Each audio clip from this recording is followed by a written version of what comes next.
At One Church, we seek to create a safe place that reflects the inclusive love of God.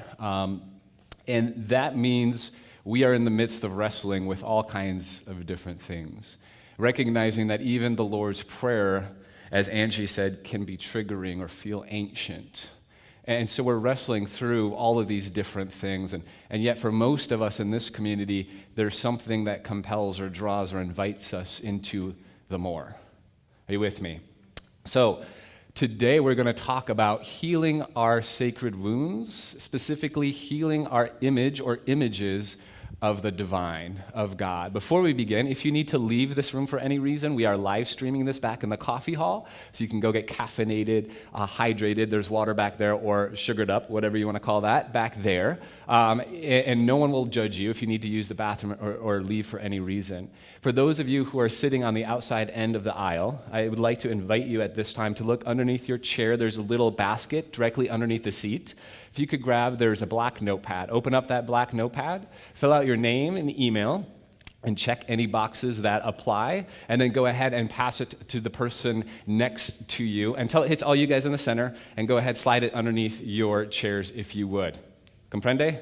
You guys good? Good to go? So last week, who was here last week? Raise of hand. In this building last week. Thank you guys for coming and showing up in your beautiful faces. The rest of the community, on the next slide, here's a picture. We were down in Mexico, sitting on the beach drinking tequila while you guys were here. Just kidding, even though this picture, I put this up here to entice you guys. Isn't this a beautiful picture, right? Don't you want to sit on this beach and look out at this view? This can be your view in a few months if you choose to journey with us back down to Rocky Point. This is the group of 56 people, 56 from our community that went down to Rocky Point over the last weekend, Friday, Saturday, and Sunday. We got to serve the local community there. We've stayed on the beach. This is literally the view from outside our hotel. So I'm enticing. Doesn't that water just look fabulous? Next November, we're still working on the dates, early November, more than likely, we'll be journeying back down there, and you guys are invited to do so. It's about $150, which includes 5 meals, 2 nights stay, and you get to go down there and serve people and celebrate together and build community. It is a fantastic time. And I just wanted to say thank you for this community. It pulled together. Many of you gave money to help pay for people to go. We raised over $2,000 in mission supplies that we sent down there that I know Ocean View Ministry, the leader of that is Conrad, and he was just blown away. Like, nobody's ever done this before. And so they are pulling together, too, trying to build a little a storage warehouse to store all of their mission supplies. Because right now, it's kind of funny, you go down there, and Conrad is like, okay, I need you guys to go here, you guys to go here, I need to pick up supplies from over here and get them here. So he's trying to centralize all of that. So thank you guys for your gifts, for your generosity, and thank you for those of you who showed up and served last week as well. We had a great turnout, and I was told a lot of people stepped up and helped afterwards tear down, and I just wanted to say thank you guys so much. So spiritual trauma, healing our sacred wounds. We're talking about the images of God. I'm going to start this morning with a confession. I feel completely unqualified to talk about this here this morning. This was one of those subjects that, thanks Angie. Angie, by the way, kind of formulated this whole sermon series. And we divvied up half of it to each of us, and I got this one. The image of God, easy task, right? For those of you who've ever prepared a sermon or even just a talk, you know, you usually have some idea of where it's going to go, or you have a text. And sometimes you get down little rabbit trails. You're like, well, maybe here, maybe there. You come back. And this was one of those that I kept thinking, like, psychology, neuroscience, what about that? And coming back, like, just nothing felt like it was sticking. And so today, what you get is a hodgepodge of different things that I have found that have helped me in my journey of healing when it comes to God. And I know, because I've sat with many of you, that even that word God is either triggering or doesn't resonate with your belief structure. So we want to start off and just name that and let you know that if God isn't the word that you like to use, if it's sacred, beauty, presence, love, whatever that word is that you would like to use, feel free to supplement. Whenever I say God, allow yourself to supplement that word. The last thing I want to do is have any sort of triggering or put God in a box, which is what for many of us God has been in for so long. So, I know where we're going to conclude today. I just don't know exactly how we're going to get there. So, which is always dangerous, right? You're like, oh, no, the pastor can talk forever. So, Scott, you have my back. You have the signs ready to go? Because I'm going to look to you, and when you give me that yellow sign, I'll be ready for that. So today, often, and if you've heard me before, you've heard me talk about God, you've heard this idea that I think the first thing we do whenever we talk about the sacred is we start with humility. I love this word called the ineffable, a word to describe the divine, a word ineffable, meaning, and you can read along on the screen, incapable of being expressed in words, it's indescribable. I'm picking on Angie a lot today. Better be careful because you're up soon. So she wrote on Facebook this beautiful wrestling with who God is and how do we fully capture God. And the last sentence she wrote is, you can't contain the container. And for many of us, we grew up in a tradition that told us you could contain the container, and it looked like fill in the blank.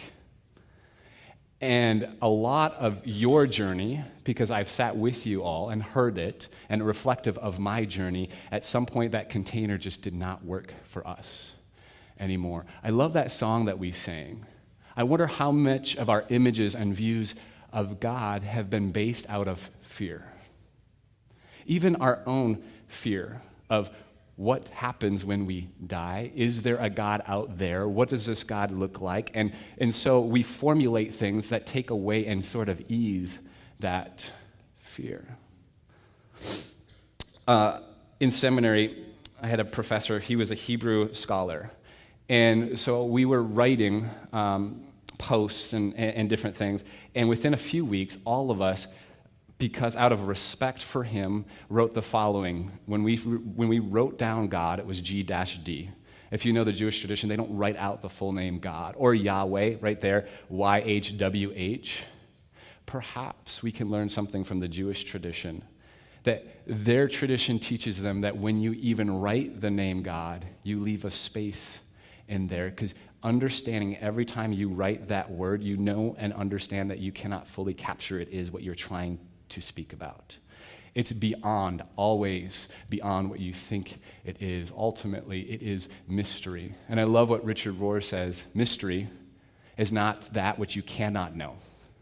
Mystery is that which you can endlessly know. And so there's this yearning.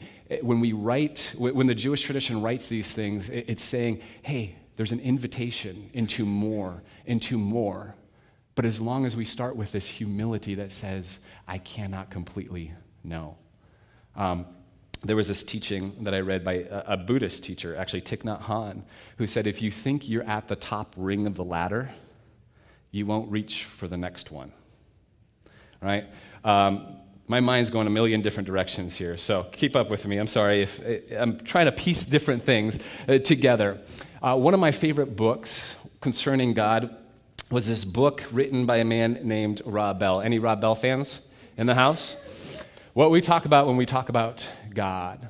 And in this book, he began, and I'll leave this up here. I loved how Angie last week gave resources to us. And so that's what we want to constantly do, is provide resources to each other during this journey to strengthen each other. So I'll leave this up here for you afterwards. But in the very beginning, Rob Bell writes this, and you can read along on the slide. He says, I've written this book about God because there's something in the air. We're in the midst of a massive rethink. A movement is gaining momentum. A moment in history is in the making. There is a growing sense among a growing number of people that when it comes to God, we're at the end of one era and the start of another. An entire mode of understanding and talking about God is dying as something new is being birthed. Now, I know, because I've listened to many of your stories, that this reflects your story for many people here today. I've talked to many of you where it was, if I've asked, what is God to you? For many of you, God was fill in the blank in this box. It was an old being in the sky. And now you've gone through some sort of deconstruction, rearranging, and either God looks a lot more like love, or you're much more open and uncertain and learning to be comfortable in the uncertainty. So in this book, Rob Bell gives three main premises that what we talk about when we talk about God or the divine or presence. He says three things that stand out to me. He says, first of all, God is with us. And that is a beautiful thing. God is here with us, not separate, not somewhere out there. I think most of us in here, if we're here this morning, probably resonate with that. We understand there's something that we're seeking. There's something that we feel. There's an experience we have of the divine, and we're searching for more. God, a God that is with us. And then, man, I'm having a hard time getting this set up here. And then he says what I think is probably one of the most healing things that any of us could have. He says, God is for us. God is for us. So for many of us, that might be the most healing thing you can hear today. God is for you. For many of us, God was for us as long as we aligned, as long as we were heterosexual, as long as we were correct in our theology, as long as we played by the gender roles. Then God was for us.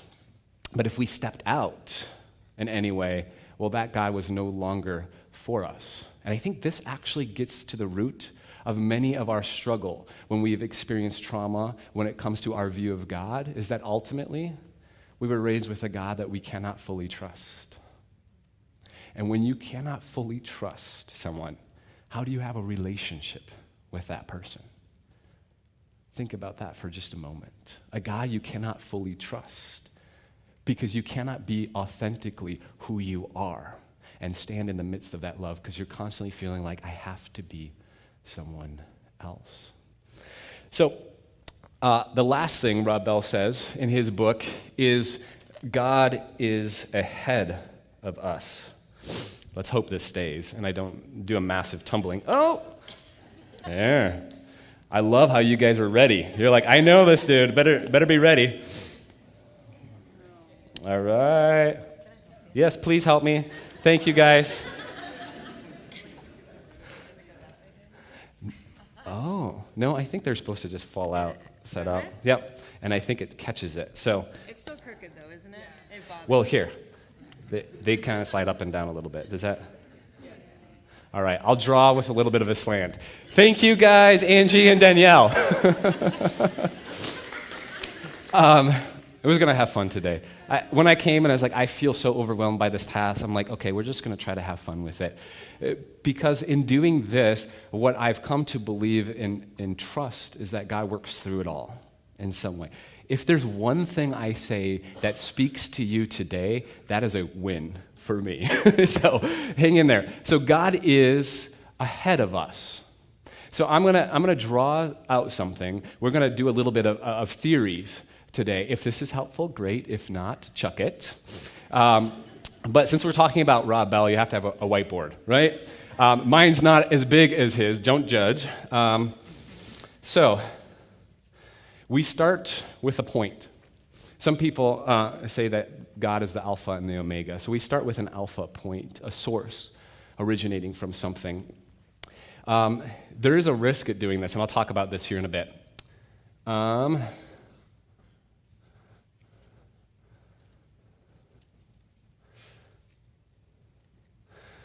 Human history has been unfolding since the beginning of time. And for Rob Bell, who suggests this idea that God is ahead of us, is a radically different paradigm than many of us grew up with, which is this idea for some of us that no, at one point in time, we captured God. And that what's happening now is, unfortunately, the world is just continuing down the road of relativism.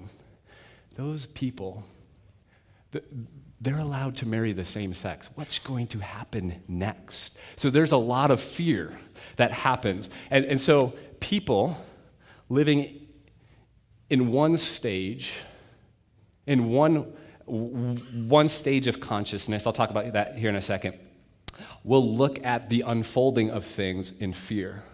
We need to get back to our core values. I grew up in a faith tradition that talked about the New Testament church. Anybody familiar? We need to get back to the original church, finding out what they had to do in the New Testament, how we are supposed to be the church. Rob Bell presents something so dramatically different that's saying, no, actually, God is this point here, gently pulling us forward.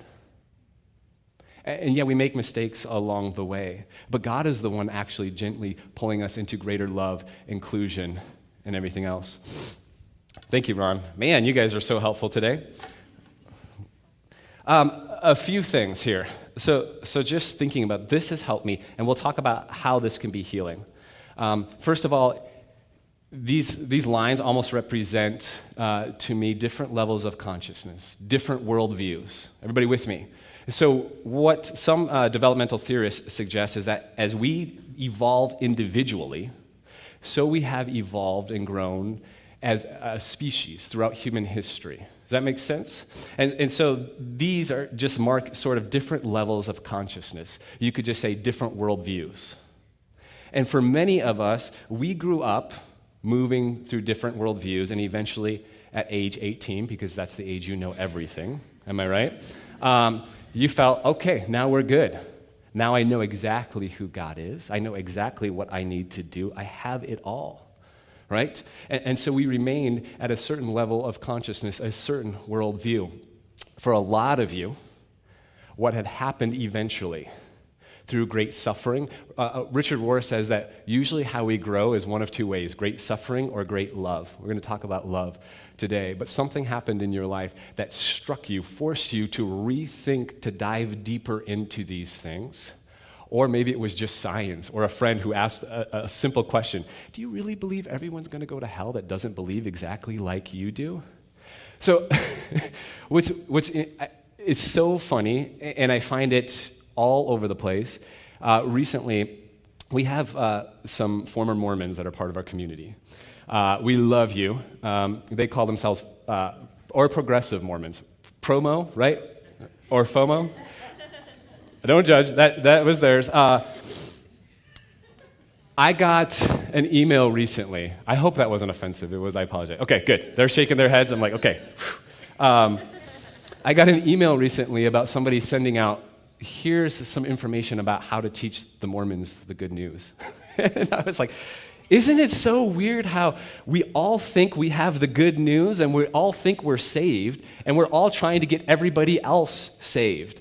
The Mormons are trying to get other people saved. Other people are trying to get the Mormons saved. We're just all out there trying to convince everyone else that we're right and we have it all.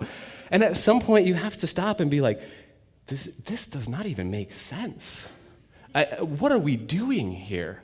And so, I don't know where I was going with that. Anyways, yes, thank you for having fun with me today. So one of the ways of understanding this is that we stopped at some point in our life and experienced, and we've talked about this, deconstruction, disorientation that propelled us into a new phase of life. It feels disorienting for a while. Many of you have expressed this to me. Now the God that I thought I knew is all of a sudden much bigger than I thought this God was. And it's hard to move. It's hard to grow. And what I think we eventually realize, and I think many of you will experience and have experienced this in your life, is that deconstruction doesn't just happen once, right? It moves us from one level to the next. It propels us to continue to grow, so much that you begin to realize, oh, you know what? It's not about having the right worldview, for the right image of God. It's actually about the journey itself into more growth. And actually, God might be not that is holding us back, but that which is pulling us forward.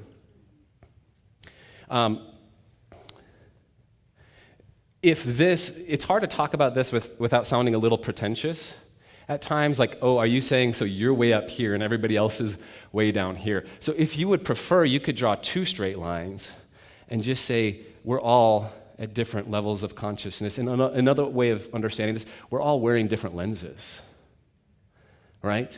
So we're looking at the same thing. Have you ever looked at the same thing and talked to somebody else and they experienced wildly different than you? And you're like, what in the world? Did we even watch the same movie? Did we even have the same experience? What happens, I think, for many of us is that, how do I say this? We have moved. And what happens when you move beyond what you used to think is you're not given images or ways of understanding God that make sense. You're either moving forward or you believe in God. And I would just like to propose you can do both. You can have both. The struggle is that God, for many of us, fit in this little box here, and we're having to reconstruct and imagine and experience a God that's far greater and better and different. And it's hard. We're in that shift. So many of us are experiencing that shift. And you know what's hard is if you kind of move forward and then you go and you have a holiday with family, and all of a sudden you find yourself in this worldview again, and you're triggered. And you're like, what's going on here? Or you go on a missions trip to Mexico, and all of a sudden you find yourself in a different worldview. And again, if you don't like this, just pretend different lenses. They see the world differently, and all of a sudden you're stuck. You find yourself in this prayer where some pastor is casting out the demons from everybody, and you're like, how did I get here? Oh my gosh. And yet the only way, I think, to embrace this world is to realize people are at different places. Not everybody's going to think the same way you do. Part of the reason why I think we have so much divisiveness and violence in our world today is because we have, more than any other time in history, so many different levels of consciousness, worldviews competing all at the same time, globally. And we're trying to get along. So what seems like this is exciting feels threatening to other people. Let's just name that. At least we can know that. That when we interact with other people, sometimes your language is threatening to other people. Sometimes their language feels archaic or barbaric. And for many people, by the way, reading the Bible can feel like this, right? You're like, oh my gosh, God created the world and then sent this flood to kill everybody. I can't understand how God could possibly do such a thing. I'm going to take a step out here. So we did the Enneagram series recently, and I'm a 9, so I don't like conflict. But I'm going to propose something that has helped me. 2 things, and then I'm going to move along, and you guys can be like, all right, he's finally done with his whole whiteboard thing. What has helped me understand Scripture is it was written in a certain worldview, a certain lens. It does at times feel like I'm traveling back to another time. But what is beautiful about Scripture for me is that it teaches a trajectory. It invites us into competing worldviews and different ways people saw and understood God, and ways that they opened up and saw God differently. Does that make sense? If you want to find out more about that, feel free to ask me more another time when I can actually have more time to talk. Part of this that I found helpful as far as healing for me, and I think for others, is that, let's say you have a different worldview. You've moved to a different worldview, okay? You cannot get from here to here without going through something, right? And so part of healing, actually, for me has been, oh my gosh, I appreciate my tradition. I think they had good intentions, and many of them were fantastic people. They themselves are on a journey.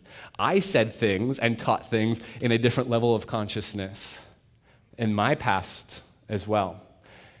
And I'm not trying to say that everything that happened in your past was okay. All that trauma that you've experienced is okay, and you just need to accept it and be grateful for it. What I am saying, though, is that part of that is their own process of growth as well, and your process of growth. And you know what? Somebody's probably right over here looking at you the same way. So as we've said before, faith isn't about having certainty. It's actually much more about the journey, about growth. And God, I think, is that which patiently waits for us, invites us into deeper growth, inclusion, love in new ways. All right, I think that's all I got for that. Yay! Bye-bye, whiteboard. So last week, Dr. Chandler spoke, and I left town. He mentioned that in his sermon, and I said, okay, next time I'll ask you to speak, and I won't leave town. But he talks about the power of story. He wrote a beautiful commentary on the Gospel of Matthew for his dissertation and further studies and different things. So he lives this idea of story. Isn't it interesting that Jesus really taught in story, in parable, as an invitation for people to grow, to expand? It wasn't like a frontal, this is my systematic theology. This is a story. And so we've often talked here, we value stories. We value hearing stories. We value telling stories because, as Dr. Chernard said last week, and it's on one of the slides, if you want to learn about a culture, listen to the stories. If you want to change a culture, tell a different story. That, I think, captures what we are attempting to do in this community. We're attempting to tell different stories. And we're attempting to listen to different stories. Everybody wants to share in today's world, but I wonder how many people really take the time to listen. And as I'm getting into my next sermon, which is about healing our views of other people, but as we take time to hear other people's stories, we are formed. That might be one of the most powerful things we can do, is take time to listen to other people's stories. So, stories are found all throughout Scripture. One of these things is telling different stories. I think that forms us. Another thing is telling old stories in different ways with different lenses that can be just as powerful. So a story Jesus told was a story that we all know as the Prodigal Son, which really is mistaken because it's not about the son, it's about the father. So you could call it like the loving father, whatever. But it's about him having two sons. The youngest son, who eventually told his dad, you know what, I want my inheritance now before I die. Please give it to me and peace out. In the first century Jewish context, that was basically saying to your dad, F you, I'm out. I don't want to be a part of your family anymore. Give me mine, I'm out. And we know the story. The prodigal son, or the younger son, journeys away. He blows all of his money. He spends it all. He winds up feeding pigs, desperate. Realizes, you know what? People that worked for my father, that were slaves to my father, are better off than I am. So I'm going to go and work a story and see if I cannot be a servant for my dad. So this man comes back, and what does the father do? We know the story. The father comes out, runs out, embraces the son, puts a robe on his son, which is a sign of sonship, and says, "You are here. You are my beloved. Let's kill the fatted calf. Let's great music. Let's celebrate. Great wine. Come on in." And what if we continue reading the older son, who has always been there? He comes back from the field, working hard. He talks to one of the slaves and says, "What's going on?" "Oh, there's this party. Your brother is here. Your family is celebrating." And what happens to him? He gets angry and refuses to join. And we read in that story, you could follow along on the slide, this is the son's response to the father. "Listen, for all these years I have been working like a slave for you, and I have never disobeyed your command. Yet you have never given me even a young goat so that I might celebrate with my friends. But when this son of yours came back, who has devoured your property with prostitutes, you killed the fatted calf for him." Let's stop there for a moment. Do you sense the brother's anger, jealousy, frustration? What is the second sentence up there? "All of these years I have been working like a slave for you." Next slide. "Then the father said to him, 'Son, you are always with me. All that is mine is yours.'" This is a story, and it's a story reflective. The story is about God, who is portrayed as a father in this story. Let's just be upfront with that. That in much of the Bible, God is male. Again, you can look at it as I looked at it. There was a certain worldview predominant in scriptures. I don't see God as male.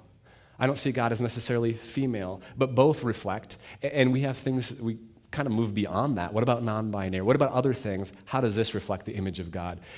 But this story is captured in a certain context, in a certain setting. So we have God dealing with these two people.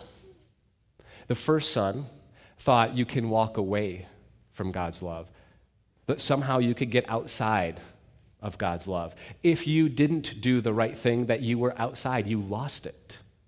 The second son thought you had to earn God's love.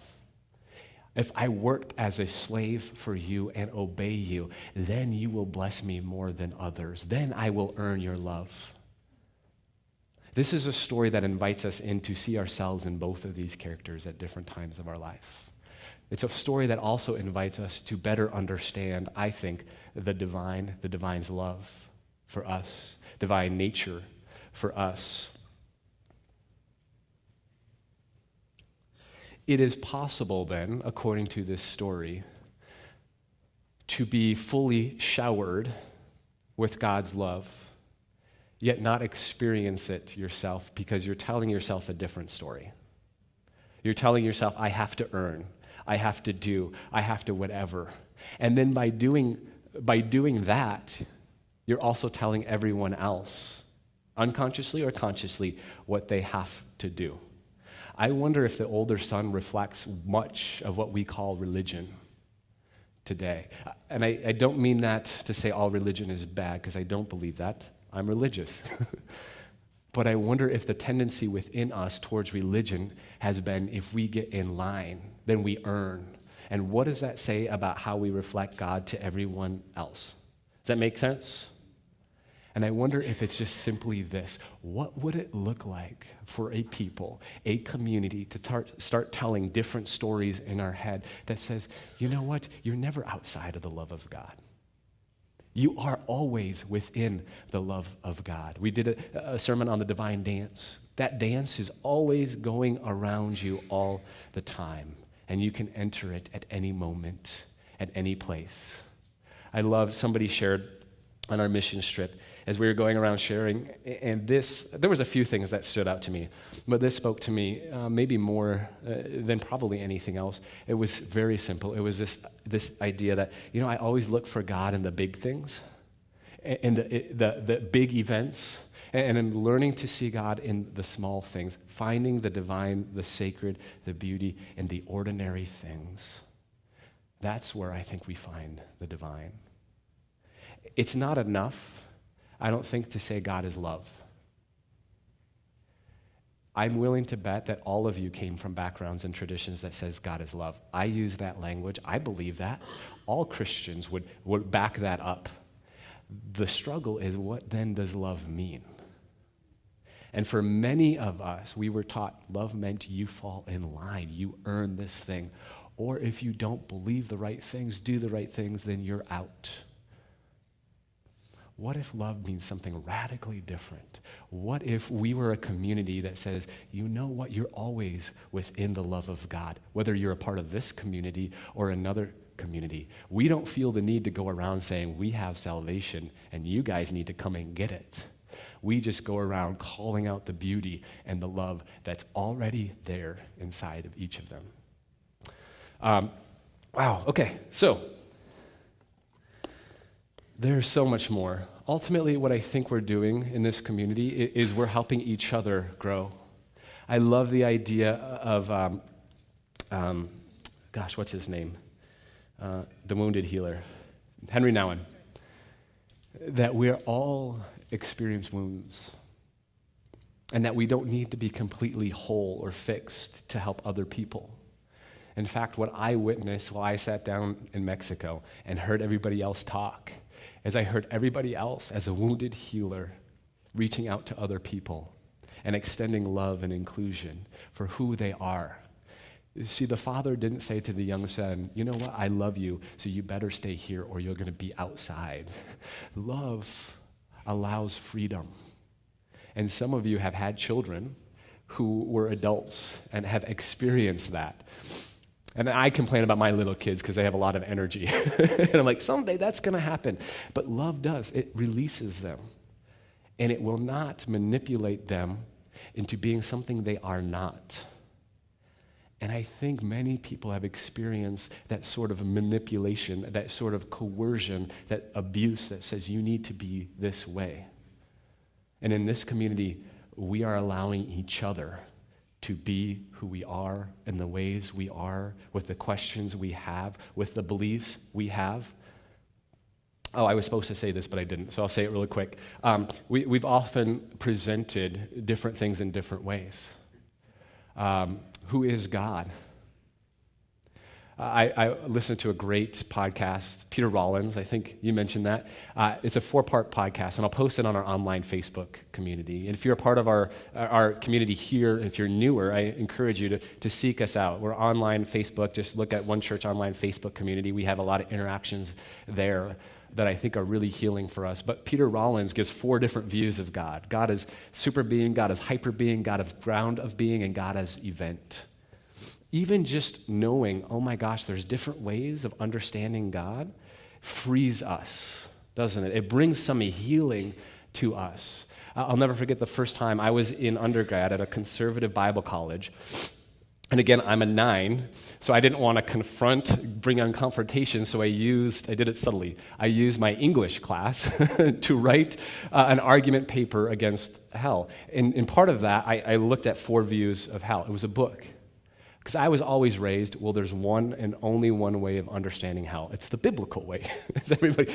And then you read people who take the Bible seriously, theologians who have different views and understandings of hell. That opened up the world to me. Oh, so I can think critically. I don't have to conform to one way of thinking about things. And that opened up so much to me. So I'll post that. And we've wrestled with this as a community too. Who is God? There's different ways of understanding and experiencing God. And ultimately, what I hope that we're able to do is allow you to experience God the way that God is speaking to you in this time, in this way, to let it be. So I want to invite the worship team to come back up here. And I'm going to invite us to do something we don't normally do. In each of your rows, no, we're not going to have an altar call. In each of your rows, in the front seat, there is a little paper with pens, just like this. So I'll invite you to pull these out right now. If you're sitting in the front row, yours are behind you. So maybe somebody behind you can hand you, you should each have 2 in that row and 2 pens. And I want to invite you guys, by the way, if your pen does not work, here's some more. I'll lay it down here. They don't always work, so you can check this right now. Just double check that your pen actually writes. But for the first song that we sing in this next set, the first question that I invite you to wrestle with, and many of us probably have wrestled with this to some extent, but I think it's nice to do it as a community, is beliefs and images or views of God, the divine presence that I would like to let go of. Are there things, ways you understand or experience God in the past that you just want to name? Anything. That God is like this, God is like that, God operates like this. Write these down. And then if you flip it over to the other side, any beliefs, images, or views of God, divine presence, that I would like to more fully embrace. If you need a pen, we have Ron over here who's ready to hand out pens. Just raise your hand if you find that your pen doesn't work at any moment, and we'll get you a new one. And sometime during this next week, I'll post this on our Facebook community and just see where people are at. Here's one thing, because I know your stories. I guarantee you're not alone. So I invite you to be honest with this stuff. And no fear. Of course, you don't have to write anything down. Of course, you don't have to post anything on Facebook. But one of the things about healing is it comes usually through other people, through community. And so let's let each other be that wounded healer. Let's let each other the space to say things about a God they no longer believe in without making them feel like they have to believe a certain way to be part of our community, because you absolutely don't. Absolutely do not. Let's encourage and support one another as we journey through what is transitioning from the old and into new, whatever God is birthing within you. Reach inside and allow that to flower. So we'll sit for the next worship song while they sing, as you guys just simply write. And if you would rather not write and sit, that's of course welcome. Sit quietly and wrestle with these things. And we'll just see, as the healing happens, what God does. I really believe it's God that does the healing. All I did was present different things that have helped me. And hopefully there was one thing I said that maybe helped you today. But it's ultimately the Spirit that does the healing in your life. And there's things perhaps that it's nice to put on paper to say, I release this. And I embrace this.